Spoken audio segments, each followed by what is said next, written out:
Kita lanjutkan kembali belajar kita masih di database programming dengan SQL menggunakan Oracle Database. Kali ini kita akan belajar tentang operasi roll up, cube, dan grouping set. Jika sebelumnya kita sudah menggunakan group by, maka pada kesempatan kali ini kita akan melihat ekstensi atau fungsi-fungsi tambahan di group. Dimulai dengan roll up, saya langsung ke sini. Ya, apa sih sebenarnya fungsi dari roll up? Nah, ketika di belajar sebelumnya kita bisa menggunakan grup, maka roll up ini bisa kita gunakan untuk eee, fungsi yang lebih advance dari grup. Kalau grup kita hanya melakukan penjumlahan misalnya ya, untuk operasi sum, count dan sebagainya. Untuk berdasarkan satu kolom tertentu. Nah, roll up itu bisa kita gunakan untuk menjumlah menggunakan, subgroup gitu ya. Jadi contohnya jadi seperti ini misalnya, nah kalau kita lihat di sini, kita akan menampilkan, beberapa total berdasarkan ketentuan job ID dan departemen ID kalau Anda lihat ya. Group by roll up, departemen ID, job ID. Ini maksudnya kita akan menampilkan query, memproyeksikan data dengan komposisi jumlah ya, berdasarkan di grup berdasarkan job ID, kemudian di grup lagi berdasarkan departemen ID. Hasilnya akan seperti ini. Jadi, menghasilkan output yaitu grup total dari salary berdasarkan job ID ya, kemudian berdasarkan total departemen ID dan yang terakhir adalah total keseluruhan untuk laporan. Nah, tentu hal ini sangat menarik ya, bagaimana kita meng-create sebuah query yang sudah menghasilkan laporan menggunakan subgroup dan total. Nah, ini kalau kita mau membuat sebuah, rekap output untuk laporan, tentu ini sangat menarik. Ya, ingat bahwa kalau kita menggunakan database di sisi server, maka transaksi antara klien dan server itu seefisien mungkin, ya. Bayangkan Anda harus membayangkan bahwa klien yang akan mengakses ke data itu mungkin ribuan secara concurrent gitu ya, secara serentak. Sementara kalau kita menggunakan group by satu demi satu bisa ya, kita ambil data, kemudian kita nanti akan hitung lagi, kita kirim ke klien, kita jumlahkan di klien, itu memungkinkan.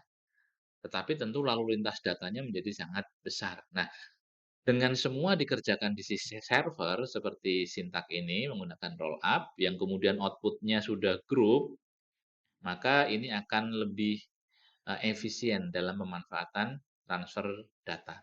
Baik kita coba hasilnya ya di, Apex. Silakan dibuka Apex-nya, kemudian biasa masuk di SQL comment. Nah, saya akan tambahkan di sini sintak yang tadi ya. Select department ID, kemudian job ID, kemudian kita akan mencari total dari salary, dari tabel employee, dengan syarat misalnya departemen ID-nya lebih kecil dari 50, misalnya ini syaratnya.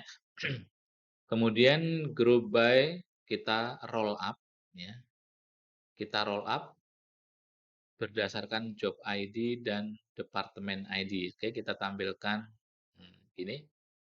Nah, sebelum ini saya eksekusi, kita coba dulu kita buat seperti ini, group by job ID, agar kita bisa tahu bedanya di mana, gitu ya. Group by job ID, kita run. Ini yang salah, karena kalau menggunakan group by ini ya, field yang diproyeksikan harus masuk ke dalam group by. Oke, kita lihat di sini. Oh sorry, by-nya. Group by.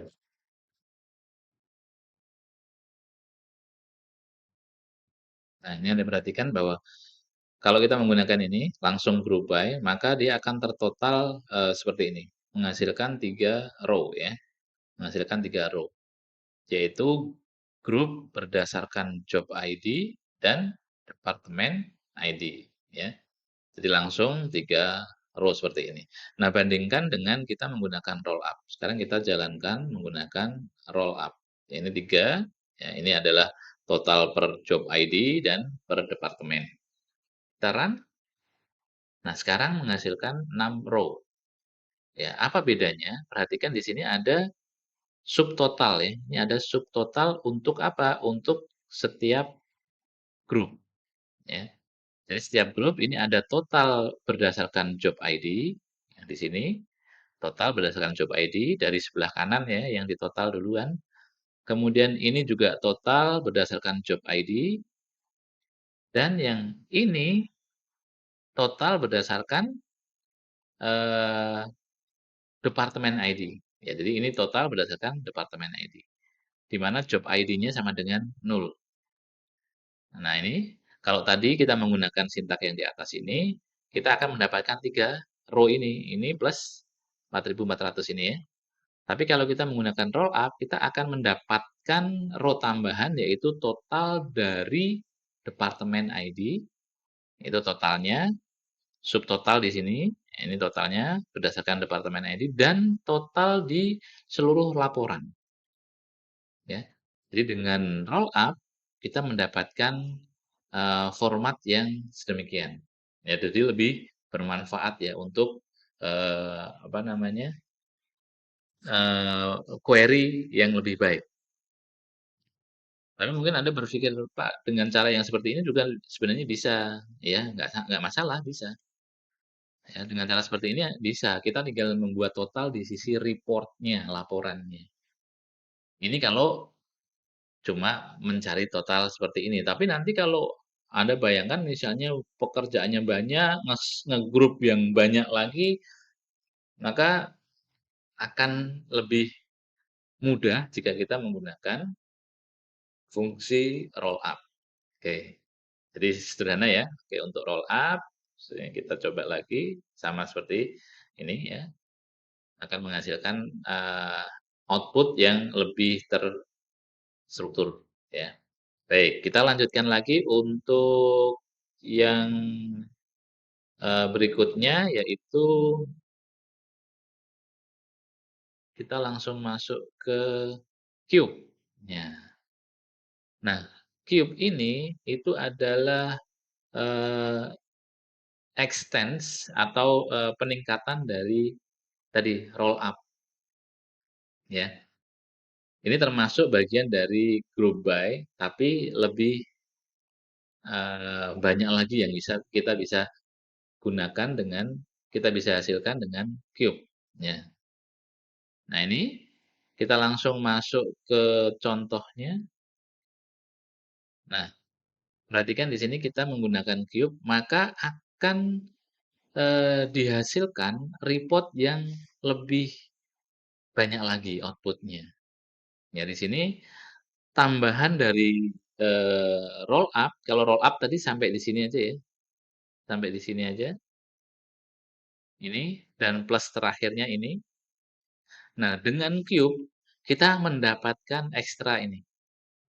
Jadi grup berdasarkan job ID. Ya. Grup berdasarkan job ID yang sudah diurutkan. Gitu ya. Oke, kita coba kembali ke sini.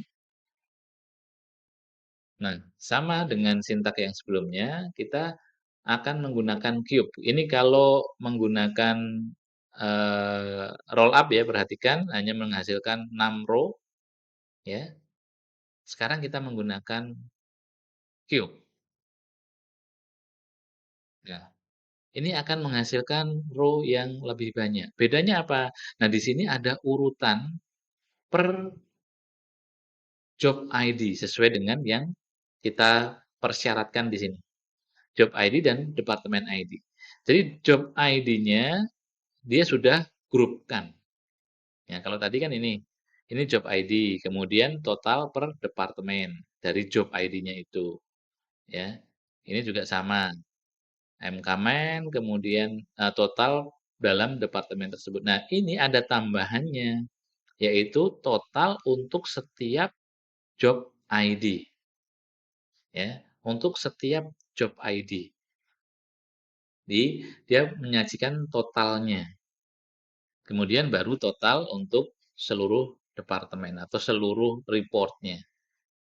Ya, jadi ada tambahan total untuk setiap job ID-nya ya. Dan nanti kalau ada job ID yang sama di departemen yang berbeda, maka dia akan nambah di sini. Ya. Misalnya ini kebetulan di departemen 20 hanya ada ini. Mungkin saja ada ya, job ID yang sama tapi di departemen yang berbeda misalnya. Maka dia akan menghasilkan di sini nanti job ID yang sama itu meskipun departemen berbeda akan masuk di total di sini ya. Oke, itu untuk cube. Jadi ada lebih tambahan dimensi untuk menampilkan reportnya. Oke, kita langsung balik ke sini ke topik. Kemudian berikutnya adalah grouping set. Nah, grouping set ini gabungan. Jadi kita mau mengelompokkan berdasarkan apa?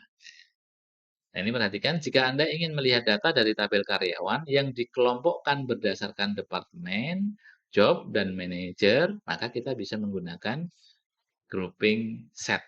Ya, oke. Nah, ini kalau datanya besar sekali itu sangat efektif menggunakan sintak-sintak ini. Kita langsung masuk ke contoh, perhatikan ini. Kita masuk ke sini. Nah, saran dulu ya. Jadi select department ID, job ID, manager ID, sum salary from employees where department ID lebih kecil dari 50, group by grouping set. Ya, nanti kita lihat hasilnya seperti apa. Dikelompokkan kemudian ada grouping set. Yang pertama berdasarkan ini job ID, manager ID. Kemudian dikelompokkan lagi departemen ID, job ID. Dikelompokkan lagi departemen ID, manager ID. Ya, jadi ada 3 kelompok besar. Ya, perhatikan ini hasilnya. Nah, ini yang pertama yang biru ini adalah pengelompokan dari ini job ID, manager ID. Ya, job ID dan manager ID. Jadi untuk job ID yang MKmen misalnya ya, untuk manager ID 100 totalnya berapa? Sekian, ya, dan seterusnya. Ini sama-sama job ID-nya sama ya, MKmen sama-sama MKmen tapi manajernya beda. Maka dia dikelompokkan juga. Ingat bahwa pengelompokan yang pertama adalah job ID dan manager ID. Jika ada manajer job ID yang sama tapi manajernya berbeda, maka dia akan mengelompok dengan sendirinya. Ini nggak kita total ya, ini kita nggak jadiin satu. Karena apa? Karena manajer ID-nya beda ya, sesuai dengan persyaratan job ID, manager ID. Ya, kemudian administration assistant, nah ini sudah ya. Kemudian ada grup yang kedua adalah departemen ID dan job ID. Nah, ini akan muncul seperti ini. Departemen ID dan job ID. Ini kita kelompokkan berdasarkan departemen ID plus job ID-nya. Totalnya berapa? Nah, ini datanya bisa sangat berbeda. Ini manajer ID-nya 0, ini departemen ID-nya 0. Ya karena di sini pengelompokannya beda. Yang pertama dikelompokkan berdasarkan job ID dan manajer ID. Yang kedua dikelompokkan dengan departemen ID dan job ID, yang ini ya. Yang ketiga, dikelompokkan dengan berdasarkan departemen ID dan manajer ID. Jadi yang ada datanya adalah departemen ID dan manajer ID. Nah, ini untuk grouping set. Jadi langsung satu grup, gitu ya. Kita lebih enak kalau mau ngambil datanya, oh grupnya ini, grupnya ini, grupnya ini. Itu cara mengambil data menggunakan grup, ya. Oke, jadi itu, untuk fungsi grouping yang bisa saya sampaikan. Kita akhiri, kita ketemu lagi untuk materi selanjutnya. Terima kasih.